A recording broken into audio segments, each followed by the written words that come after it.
Today, new students are exploring clubs and organizations. My advice for incoming students is definitely come to Club Row. That's the event we're at right now, and it is a really good event because that is basically literally every single club in 2 days, all in one place.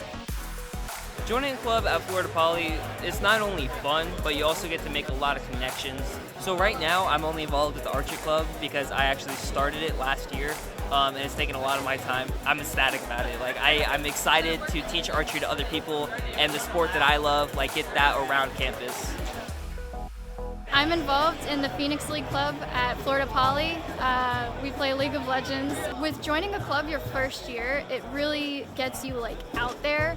I'm usually super shy, so just being able to be a secretary and being a voice for a club really helps me out a lot.